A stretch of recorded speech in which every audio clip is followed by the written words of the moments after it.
Hello, everyone. Welcome back to The Art of Being a Woman. I'm your host, Courtney, and this week's topic is about the art of recognizing when the ego takes control. Around 2 weeks ago, I discussed the art of exposing the ego, which is part one of three in the ego series. It surprisingly did very well. Many people were interested in it, and I truly didn't expect that because to acknowledge that we allow our ego to run the show from time to time is a hard pill to swallow. At least it was for me.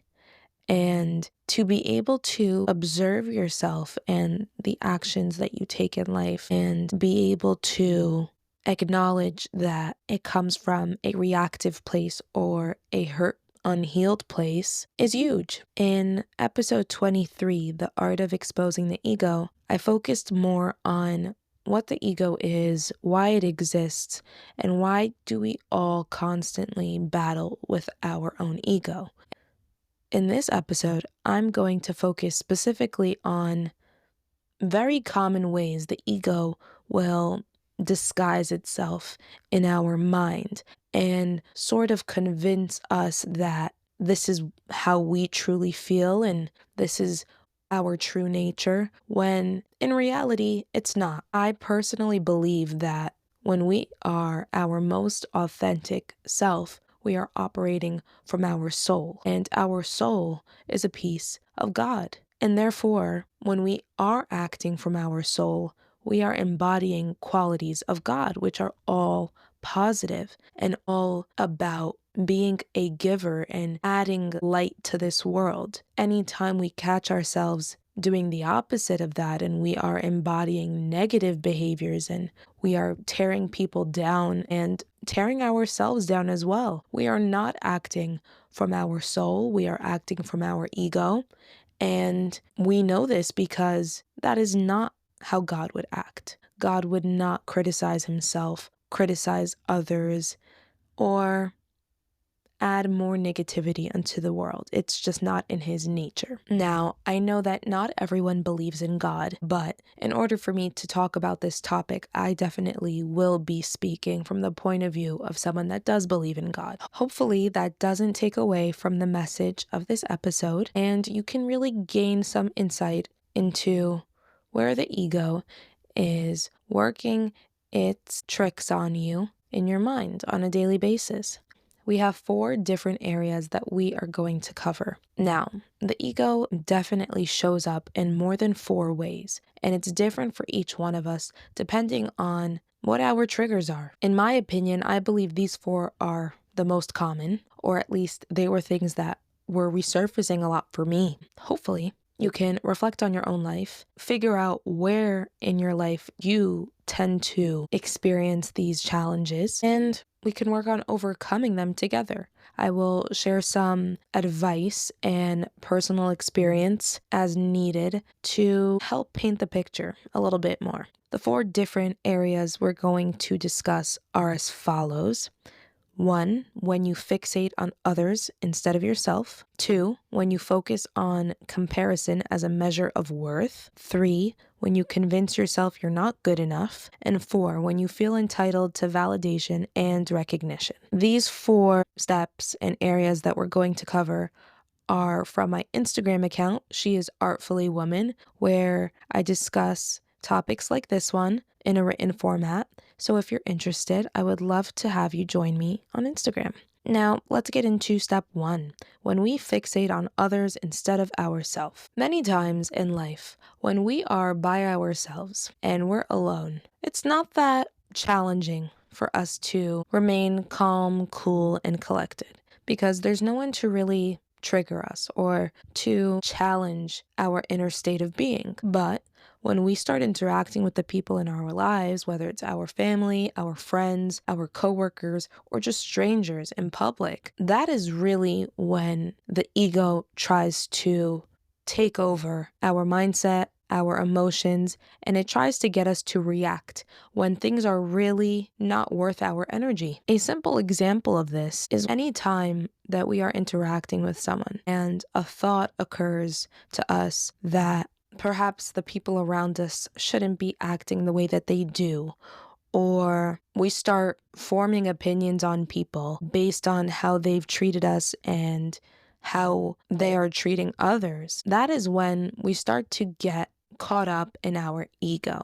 Because our ego likes to believe that it knows what's best for every single person on this planet. It likes to assume that we have all the answers and we know right from wrong, even though we have not lived in other people's shoes and we don't know other people's experiences. And the ego is smart. It's not going to convince us to judge people and to analyze people and to form opinions about people without any sort of logic. It's definitely going to pull from past experiences that we've been through and possibly past experiences that we've had with the specific people that we're analyzing and judging. But the real test is to remind yourself that everybody is going through their own process in life. We are all truly here to overcome our own baggage and our own issues in life. And that is something that I learned through Kabbalah. This is not something that I made up. We all came to Earth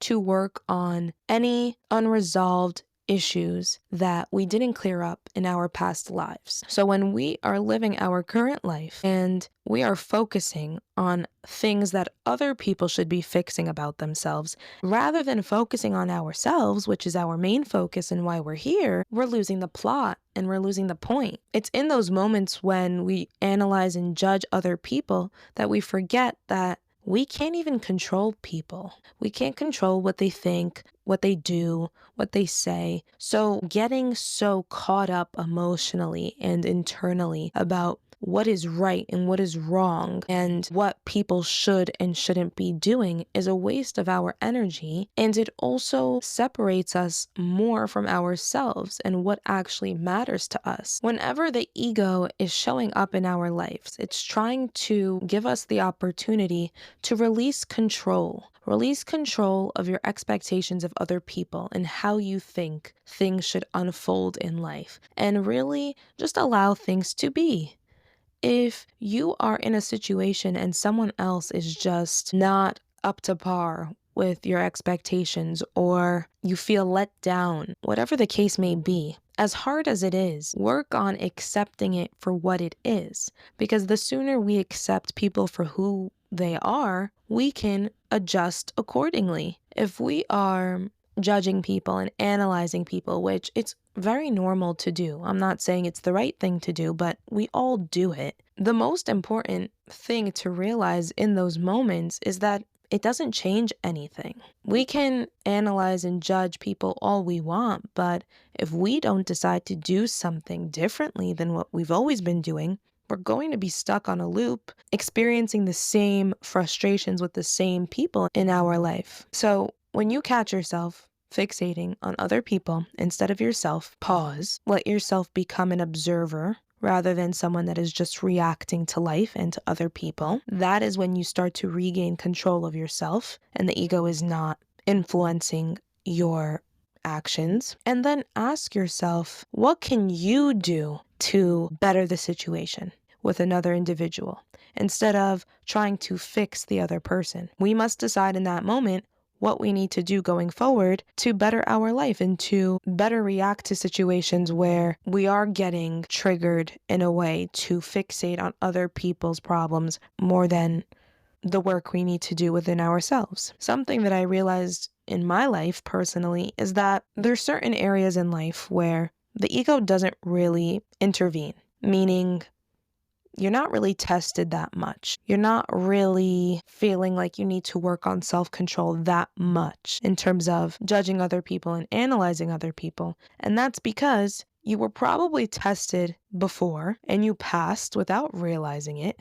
For example, let's say it's at work and it's just not in your nature to really judge people that you work with. You're all in the same boat, you're working the same job, and you respect the people you work with. So anytime you might feel like there's an opportunity to judge someone at work, you decide it's not worth it and it's just not necessary. But perhaps in your family dynamic, it could be very hard for you to exercise self-control and not judge your family members. And so you'll be tested tremendously when you're around your family, and you'll have to work on not forming opinions on them, even though you think that it's based in reality. So there's always some area in life that we all have to work on this within ourselves, and it will definitely be challenging in the beginning. But the more that you overcome your ego, the weaker it will get until it will rarely mess with you in that area of life. A test might reoccur occasionally to see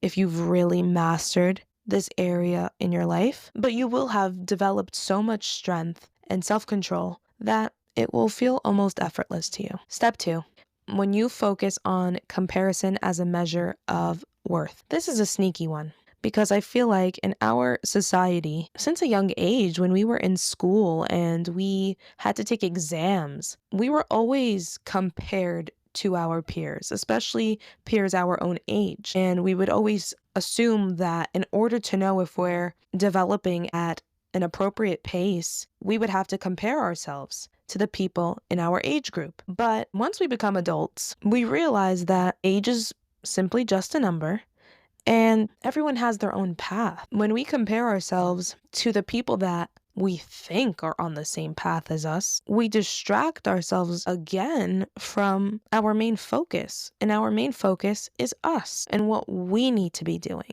The ego really has a habit of pulling your attention away from you and onto other people so that you don't look within and so that you don't work on yourself. And so anytime you catch yourself thinking about other people, what they're doing, how they're feeling, why they're doing what they're doing, that's how you know the ego is taking control. Now, when you're in those moments, when you feel your attention going off of yourself and onto other people, you have a choice. And in that choice, decide to bring your attention back to yourself. Ask yourself, why do I feel the need to compare myself to this person right now? Do I feel insecure around them? Do I feel like I'm falling behind? Because the thing is, the ego will almost convince us that it's the world that judges us and that other people expect us to be in a certain area of life. And it's not us that's really trying to compare ourselves. It's the world and it's the pressure of society. But life is truly a mirror. So whatever you feel internally is what you're going to experience externally. Reflect back onto your life and think about when you had something really exciting to look forward to. And because you had something exciting to look forward to, you were just in an amazing mood because you had something to look forward to. Even if there were challenges and obstacles along the way, because you were so excited, that was your focus and that was basically all you could see. But then there's also those days when you wake up, you have nothing to look forward to. And if that's all you focus on, that you have nothing to look forward to, it becomes a very sad, dreadful day. And that is how powerful our mind is. Every time we catch ourselves thinking about things and focusing on things that are not within our control, number one, and things that are bringing us down emotionally, we have to check it so that we can experience a life that makes us happy and makes us fulfilled. When the ego is using comparison in our life to determine our worth, it's trying to get us to be in this mindset of lack, that we're not good enough, that we have to work harder to be worthy of the things that we desire in life. And when we think like that and we believe those things, we bring our vibration down. We start to really believe that it's true. We start to believe that we're not good enough and that we're behind in life when we're not. We have no clue what our life path is supposed to be. This also works on the flip side. If you are someone that feels a boost of confidence when you are around someone that is not doing as well as you, in any area of your life. It can be so simple. It can be with luck. It can be financially. It can be health-wise. It can be with love. Anything. Even if it's subtle. That is also the ego trying to pull you away from yourself. Because then we are basing our sense of self-worth and our confidence on things outside of us and things that honestly can be taken away at any moment. Finances, love, health, those are things that we can try our best to acquire in life. But at the end of the day, it's not in our control People lose jobs for no reason, out of nowhere. People lose loved ones out of nowhere, and health can decline out of nowhere. So we never want to base our self-esteem on anything outside of us because it ends up being a perfect opportunity for the ego to test us. Many times when we are experiencing any sort of delay or challenges in love, finances, health, it's because we're being tested on our sense of self-worth. There's also many other layers to what it can be testing within us. It depends on the person, but can we be without certain blessings in life and not compare ourselves to other people and not allow it to affect our sense of self-worth? These are hard things to do. But comparing ourselves will get us doing the most wildest things to feel good in our own skin, only to find out down the line that we were only doing it because we didn't feel good enough on our own. We didn't feel good enough in our own skin. And it might seem like the ego is so tricky and it's so mean, but it's really strengthening our godliness. Are we really someone that, even when we're challenged, are we going to choose to be good people, or are we going to choose to tear other people down to feel comfortable within our own skin? That's really what it comes down to. A tip for this step: when you do feel yourself getting stuck in comparison with others, pause. Always pause when you're noticing that the ego might be trying to take control of your reactions, and bring the focus back to yourself. Ask yourself a question. Why do I feel the need to compare myself to another person? What is making me so uncomfortable that I have to distract myself from how I truly feel and make it about someone else and how they're doing in life? Really answer those questions with yourself, not just in your head, but write it down and journal about it so that you can get to the root of what you might be trying to avoid without realizing. Personally, for me, this is something that took time. I'll be completely honest. I am in my mid-20s, and 20s is a wild decade. I feel like you can be doing so many different things in your 20s. You can be focusing on your career. You can focus on love. You can focus on moving out of your parents' house. You can focus on having children. And when you're not clear on what it is that makes you happy, you can start feeling that if you don't start picking a path right away, that you're falling behind or that you're not doing enough. And that is why it is so important to not focus on what other people are doing and compare yourself to them as a measure of your worth, because it is only going to delay you from developing that confidence in the choices that you make in life and the path that you choose to follow. You never want to follow a path or pursue certain things in life because the people around you are all doing the same thing. Step 3. When you convince yourself you're not good enough. This one is very interesting to me. When I first learned it, I was very surprised because whenever I would think about ego, I would always assume, oh, the ego is big and it wants you to think that you're better than everyone and that other people don't know what they're doing and you have it all figured out. But that's not true. The ego also thrives off of making you feel so unworthy and so incapable of success and bettering yourself. So this is sneaky, and I feel like it can sometimes disguise itself as being humble, but you should never ever allow yourself to believe that you're not deserving of more in your life. And more can mean anything. More money, more love, more success, more happiness, more fulfillment. That is one of the main purposes of being alive. Having desires and pursuing them and achieving them. But one of the main foundations of achieving the things that you desire is belief. That is why the ego tries to challenge us so much in terms of our belief, because it's one thing to believe when you have all the proof in the world that you're deserving of greatness, but will you really believe in yourself when you don't? Will you believe that you're deserving of great things when you have no external proof that you are deserving and that you are good enough? That is really what the ego is going after. It's trying to build that strength within you, that self-trust, that certainty. When I first started working on this, I realized that this was one of my major areas that I was allowing the ego to take over in my life. I really allowed the ego to convince me that I was not good enough for a lot of things. And I always felt like I needed to do more, to be more, to heal more before I was allowed to go after things that I was passionate about.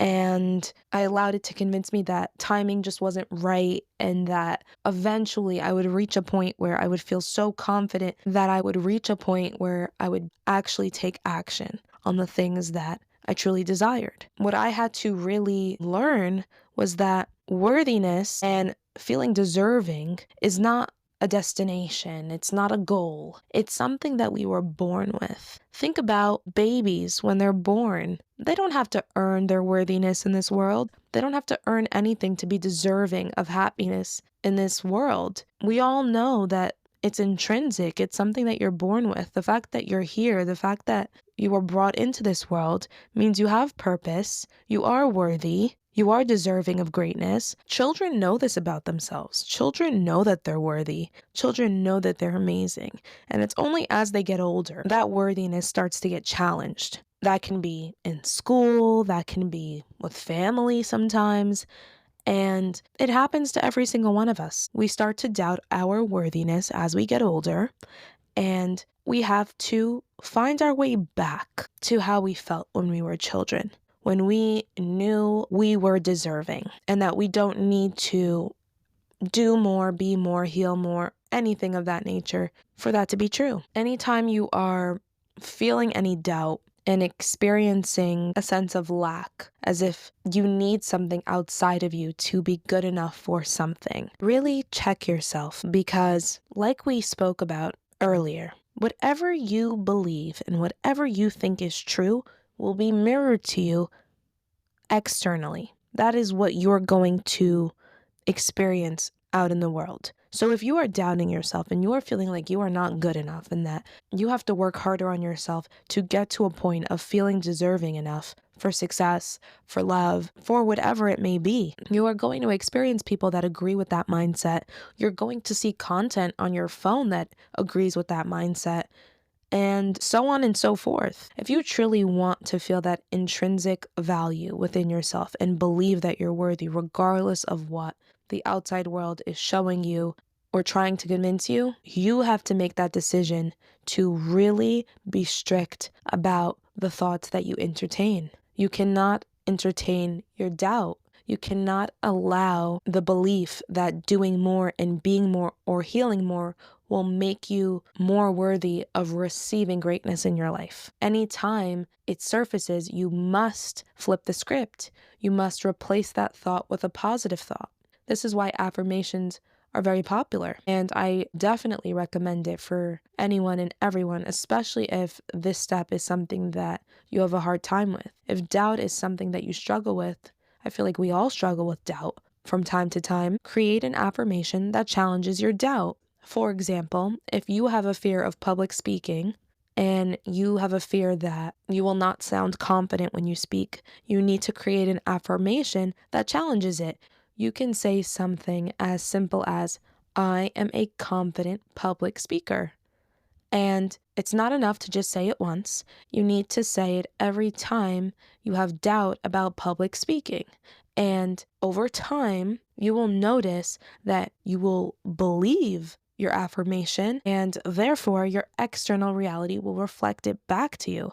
But it's not going to happen the first time you do it, or the second time, or the third time.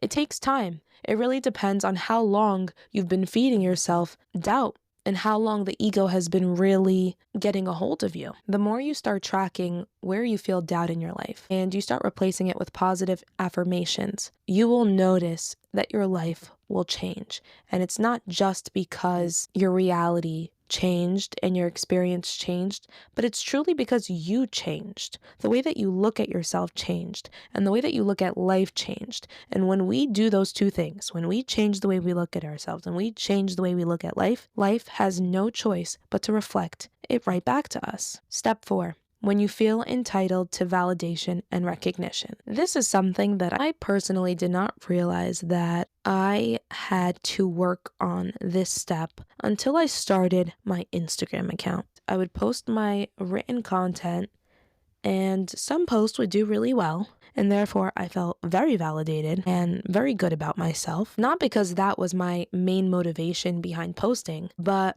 because it felt good. It felt good to know that it was being received well and that what I was doing had value and meant something to other people. But slowly, what I realized was whenever there would be a post that didn't do as well as a previous post, I would start to feel a little insecure and I would start to think that maybe it wasn't good enough or that it deserved to get more recognition and appreciation than it actually did. And I remember feeling frustrated in the beginning because it was kind of challenging my motivation.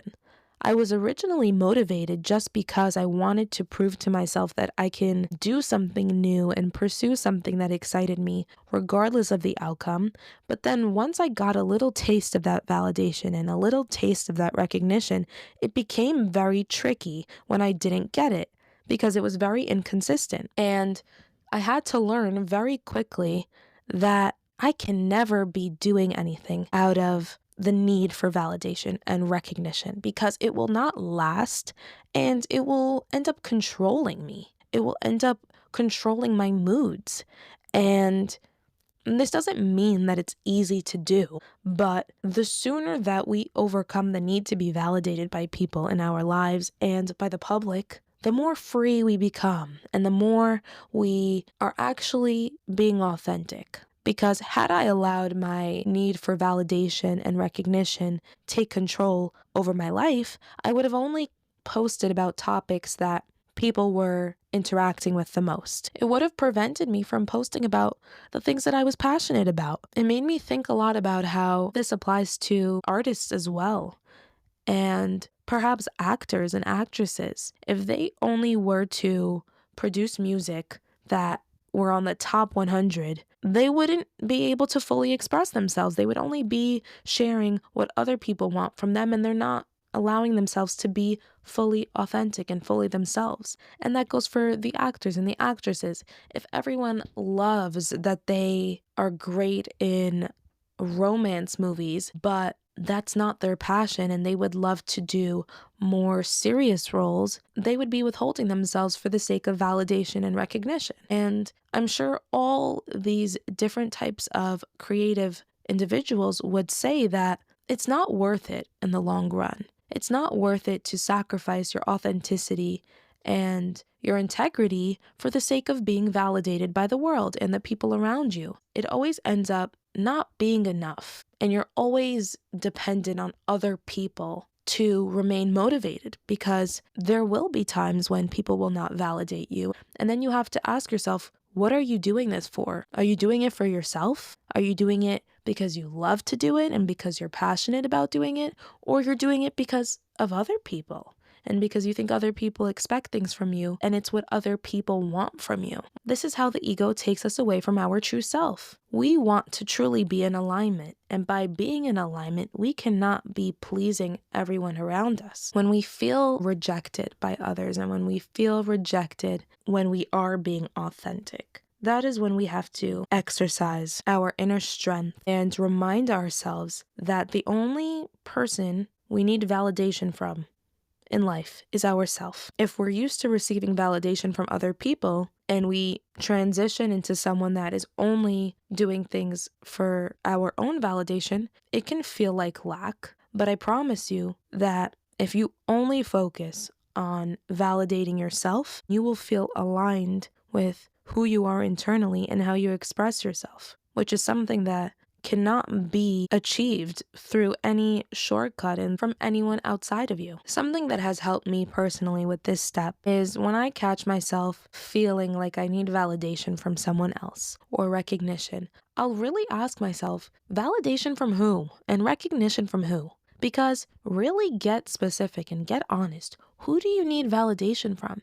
Is it your family? Is it your friends? Is it the public? And why? What is it that your family is doing, and what is it that your friends are doing, and what is it that society is doing that makes you believe that their approval is more important than your own. The truth is, nothing. There is not one person on this planet that has life completely figured out. It's important that we prioritize strengthening our mindset, because as we become more aligned and as we start becoming better versions of ourselves, we will be tested again. This is not because life is hard, it's because with greatness comes great responsibility. The real work is being honest with ourselves, even when it's uncomfortable. That's what will keep us truly aligned, and that's what keeps us truly powerful. I hope that this episode helped you catch the moments when the ego starts to run the show in your mind so that you can recenter yourself and stay aligned with what truly matters. I love you all. Have a great week. Until next time, bye for now.